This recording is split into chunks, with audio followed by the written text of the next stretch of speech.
بسم اللہ الرحمن الرحیم، السلام علیکم ورحمۃ اللہ وبرکاتہ۔ محترم سامعین، آج بات کریں گے ایک ایسی عالمی خبر پر جو اسلام، افغان خود مختاری اور شریعت کے نظام سے جڑی ہوئی ہے۔ بین الاقوامی فوجداری عدالت ICC نے طالبان کے سپریم لیڈر ملا ہیبت اللہ خنزادہ اور افغان چیف جسٹس عبدالحکیم حقانی کے خلاف وارنٹ جاری کیے ہیں۔ محترم سامعین، کیا واقعی یہ الزامات انصاف پر مبنی ہے؟ کیا شریعت نافذ کرنا جرم بن چکا ہے؟ اور اس کے بارے میں افغان حکومت کے ترجمان ذبیح اللہ مجاہد نے جو بیان جاری کیا ہے وہ بھی آپ لوگوں کے ساتھ شیئر کریں گے کہ انہوں نے عالمی فوجداری عدالت کو کیا جواب دیا ہے۔ محترم سامعین، آئیے حقائق کی روشنی میں بات کرتے ہیں۔ طالبان قیادت کا واضح موقف ہے کہ افغانستان میں اسلامی شریعت نافذ ہونی چاہیے، قرآن اور سنت کی روشنی میں معاشرتی، تعلیمی اور عدالتی نظام چلنا چاہیے۔ قوم کی اکثریت اسلامی نظام کی حامی ہے۔ ملا ہیبت اللہ خنزادہ کوئی چھوٹا آدمی نہیں ہے، وہ عالم دین ہے، ایک دینی اور روحانی رہنما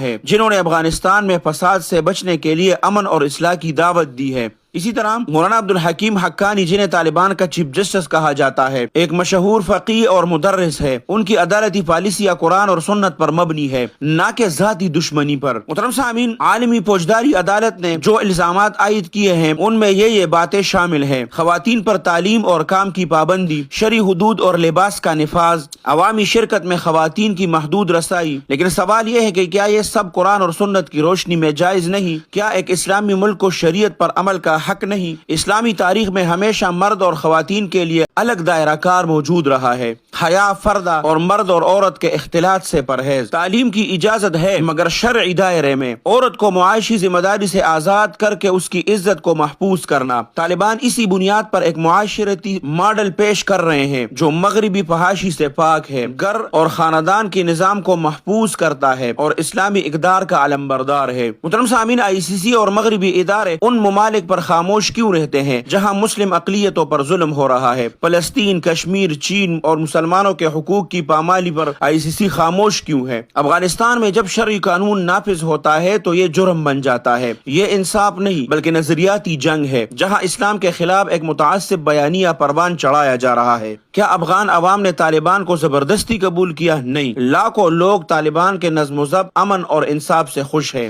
خواتین کو تعلیم کے مواقع شرعی حدود میں دیے جا رہے ہیں، جیسے گھر میں تعلیم، دینی درسگاہیں۔ خواتین پر مظالم کا دعویٰ مغربی میڈیا کا بڑا چڑھا کر پیش کیا گیا پروپیگنڈا ہے۔ محترم سامعین، طالبان ترجمان نے ICC کے وارنٹ کو یکسر مسترد کر دیا ہے اور کہا ہے کہ ایک آزاد اور خود مختار ریاست کے نظام شریعت پر حملہ ہے۔ انہوں نے واضح کیا ہے افغانستان ICC کا رکن نہیں ہے، عدالت کے فیصلے غیر مؤثر اور متعصبانہ ہے، ہم اپنے نظام کا دفاع کریں گے چاہے جو بھی ہو۔ محترم سامعین، حقیقت یہ ہے کہ ICC کے پاس کوئی اپنی پولیس فورس نہیں، یہ صرف رکن ممالک کے ذریعے عمل کروا سکتی ہے۔ افغانستان خود ICC کا رکن نہیں، لہٰذا ان وارنٹس کا کوئی قانونی حیثیت افغانستان کے اندر نہیں ہے۔ ہماری دنیا دو رخوں میں بٹی ہوئی ہے، ایک طرف اسلام کے نام پر ظلم کرنے والے واقعی مجرم ہے اور دوسری طرف اسلام پر عمل کرنے والے اسلامی حکمرانوں کو بھی مجرم بنا کر پیش کیا جاتا ہے۔ آج ہمیں انصاف، دین اور اسلامی اقدار کے حق میں آواز بلند کرنی ہے۔ ملا ہیبت اللہ اور چیف جسٹس حقانی صاحب کے خلاف الزامات صرف شریعت دشمنی کا تسلسل ہے۔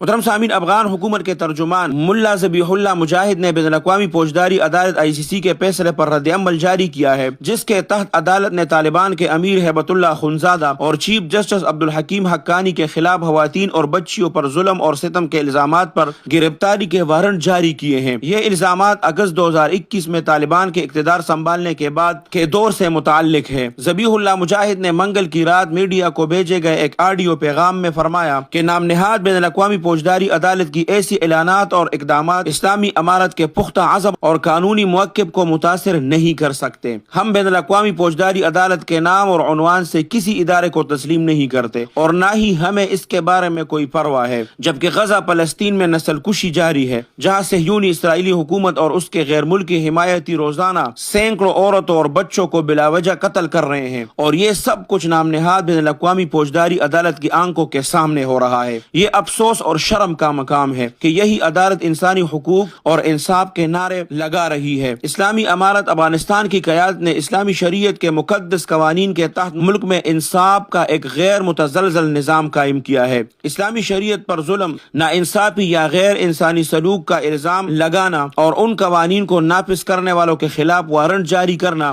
دراصل اسلام کے اس مقدس قانون اور مسلمانوں کے عقائد کی کلی دشمنی اور نفرت کا اظہار ہے، اور یہ تمام مسلمانوں کے لیے توہین کے مترادف ہے۔ محترم سامعین، نیچے کمنٹس میں اپنے رائے کا اظہار کریں کہ کیا اسلامی قانون پر عمل کرنا جرم ہے؟ کیا افغانستان کو یہ حق حاصل ہے کہ وہ اپنی شناخت کے مطابق نظام چلائیں؟ محترم سامعین، اپنی قیمتی رائے کا اظہار ضرور کمنٹس میں کریں، ہمیں آپ کی قیمتی رائے کا انتظار رہے گا۔ اللہ ہمیں دین پر استقامت عطا فرمائے۔ اللہ سبحانہ و تعالی آپ سب کو اپنے حفظ اور امان میں رکھے، اپنے خصوصی دعاؤں میں یاد رکھے۔ السلام علیکم ورحمۃ اللہ وبرکاتہ۔ الحق وزهق الباطل إن الباطل كان زهوقا۔